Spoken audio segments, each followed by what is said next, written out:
이번 주 우리 시각으로 목요일이죠. 이 엔비디아의 실적 발표를 앞둔 경계감과 함께 여전히 이 금리 인하에 대해서는 동결이 더 우세하다는 비관적인 시각이 큽니다. 이 때문에 현재 뉴욕 증시 3대 지수 일제히 1% 이상의 하락폭을 기록하고 있는데요. 다우 지수는 1.25% 하락, 나스닥 지수는 1%대 약간에서 움직이고 있습니다. 오늘은 그나마 M7 중에 구글이 약 2, 3%대 강세 보이면서 다우 지수에 비해서는 나스닥이 약간의 이 하락폭을 좀 줄이고 있는 모습이고요. S&P 500 역시 1.04% 하락세 보이고 있습니다. 그렇다면 이렇게 전반적으로 경계감이 가득한 뉴욕 증시, 과연 자금 흐름은 어떻게 흘러가고 있을지 히트맵 통해서 바로 보시죠.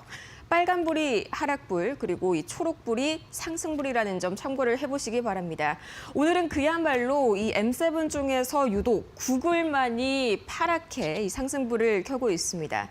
조금 더 자세하게 보시겠지만요. 이 버크셔 해서웨이, 얼마 전에 은퇴를 했었던 워렌 버핏이 이끌던 이 가치 투자를 전문으로 하는 그런 기업이죠. 이 버크셔 해서웨이가 지난 9월 말을 기준으로 이 구글의 주식 대량을 보유하고 있다는 사실이 공개되면서 이 AI가 과연 거품이라면 과연 버크셔가 이 구글 주식을 매입을 했을까라는 그런 생각들과 함께 다시 한번 투심이 개선된 모습이고요. 나머지는 전반적으로 크게 하락불을 켜고 있습니다. 아무래도 금리 동결에 대한 그런 가능성이 더 높게 유지가 되다 보니까 이 하락을 피하기 힘든 그런 모든 업종들의 상황 보고 계십니다. 특히나 오늘 AI 반도체, 특히나 메모리 쪽이 좀 강하게 흔들리는 모습 보여주고 있는데요. 하드웨어 관련 기술주도 굉장히 약한 모습입니다. 이 밤사이에 모건 스탠리가 좀 전에 부정적인 리포트를 하나 발표했다고 말씀을 드렸는데 그나마 좀 유틸리티와 이런 헬스케어와 같은 방어주들이 조금은 약하게 하락불을 켜는 모습입니다. 그렇다면 과연 이런 장세를 만든 오늘의 세 가지 주요한 이슈 어떤 게 있었는지 바로 보시죠. 가장 먼저 미국 경기의 이 제조업 경기의 바로미터, 선행 지표라고 볼 수 있는 뉴욕 제조업 지수. 이 언론에서는 엠파이어 스테이트 지수라고도 합니다. 이게 상당히 예상보다 호조세를 보였습니다. 이 18.7을 기록했는데 작년 11월 이후로 최고치를 기록을 했습니다. 물론 그 자체로만 봤을 때는 좋은 소식이지만 사실상 금리 인하에는 도움이 되지 않는 소식이죠. 실제로 세부 내용을 좀 보자면요. 고용은 소폭 개선이 됐지만 원자재와 판매 가격 상승률은 여전히 높은 상태. 그러니까 고용보다는 인플레이션에 대한 경계감을 더 잘 보여주는 그런 지표였습니다. 이 때문에 아직까지도 이 금리 12월 동결에 대한 가능성이 55.3%가량으로 어제보다도 동결이 진행될 가능성이 조금 더 높아졌고요. 금리 인하에 대한 비관론이 더욱더 커졌습니다. 비단 이뿐만이 아니었는데요. 이 제퍼슨 연준 부의장 역시 상당히 매파적인 발언을 이어나가면서 이런 기조에 확신을 더했습니다. 이 추가 금리 인하에 있어서 천천히 신중히 접근을 해야 한다. 올해 들어서 이미 두 차례 금리를 인하를 했기 때문에 지금 현재 정책금리는 중립 수준에 상당히 가까워졌다라고 평가를 했는데요. 이 부의장의 입에서 이런 말이 나오자 다시 한번 뉴욕 증시의 투심이 크게 얼어붙었고요. 추가적으로 오늘 하드웨어 관련 기업들, 델이라든지 휴렛패커드, HPE 이런 기업들이 상당히 좀 부진한 모습 보여주고 있는 가장 큰 이유, 이 모건 스탠리 측에서 메모리의 슈퍼사이클, 그러니까 메모리가 호황을 맞으면서 가격이 상승하자 이게 오히려 하드웨어를 만드는 기업들에게는 마이너스로 작용이 되고 있다라면서 굉장히 불안한 입장을 밝혔습니다. 이 PC나 스마트폰 같은 하드웨어 제품들은 기본적으로 이 원가에서 메모리 가격이 상당히 많은 비중을 차지합니다. 이 PC의 경우에는 최대 30%, 스마트폰의 경우에는 40%까지도 쭉쭉 올라가는데 문제는 이렇게 원가 비용이 상승을 하더라도 이런 하드웨어 기업들은 B2B, 기업 고객들과 장기간 계약이 묶여 있는 경우가 많기 때문에 그에 따라서 판매 가격을 바로바로 올릴 수가 없다는 것이 가장 큰 문제입니다. 이 때문에 때문에 이 영업이익에 대해서 심각한 우려감이 급부상하면서 오늘 전반적으로 기술주 투심에 악화를 더했고요. 그렇다면 과연 이 추가적으로 특징주들은 어떤 상황 보이고 있을지 바로 보도록 하겠습니다. 가장 먼저 구글 오늘 독보적으로 상승부를 켜고 있습니다.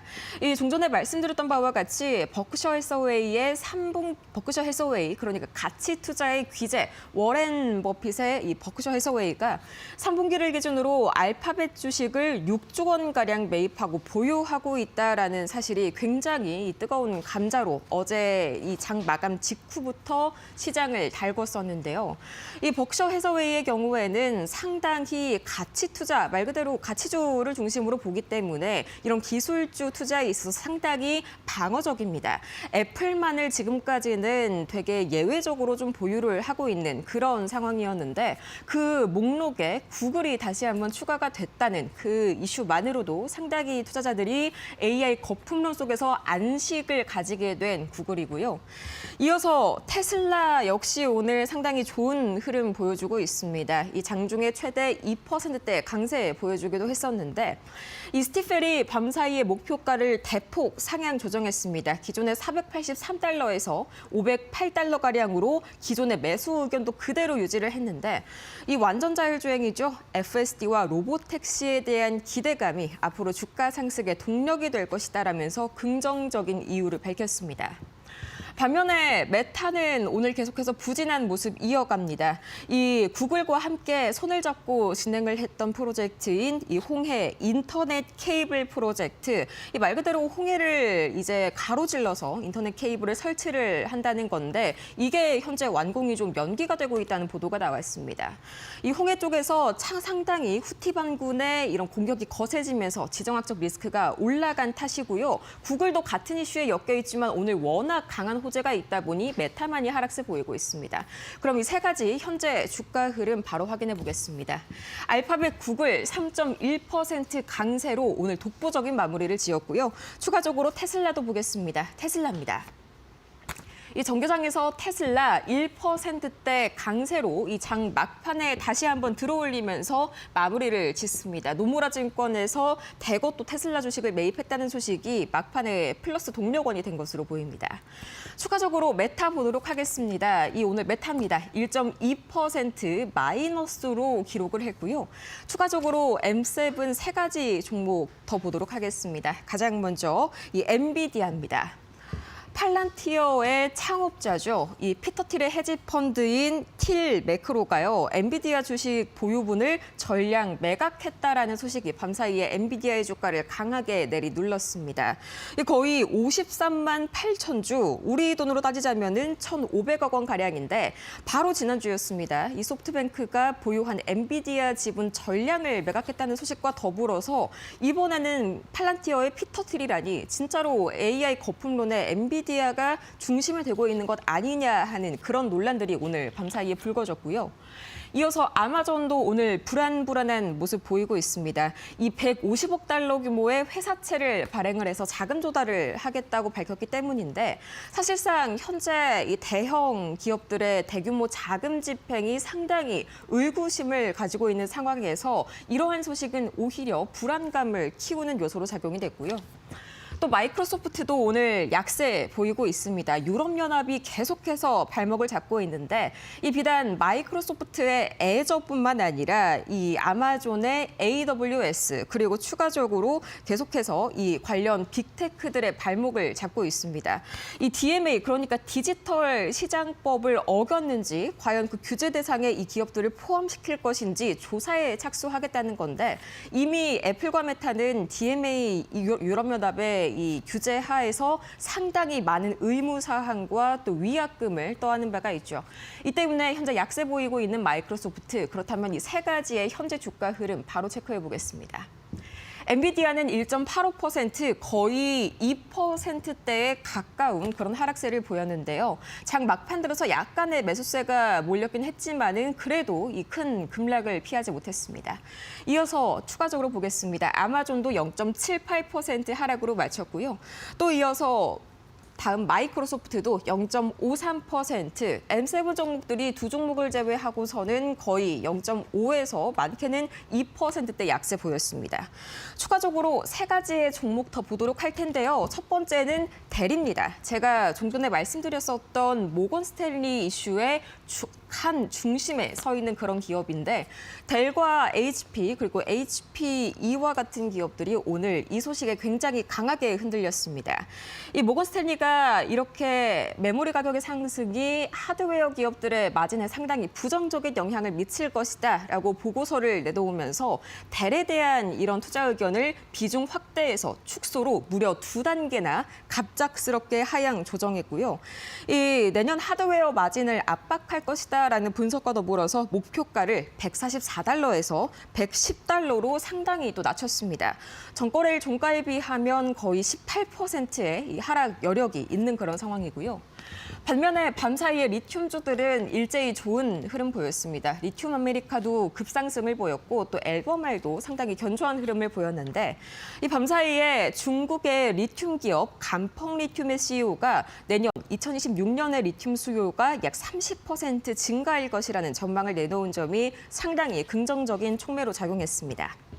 또 이어서 퀀텀 컴퓨팅, 대규모 양자 기술, 그리고 포토닉 관련 제조 로드맵을 발표를 했는데요. 이 포토닉은 차기 메모리 반도체 칩의 이 대안으로도 선보이고 있는 그런 기술이죠.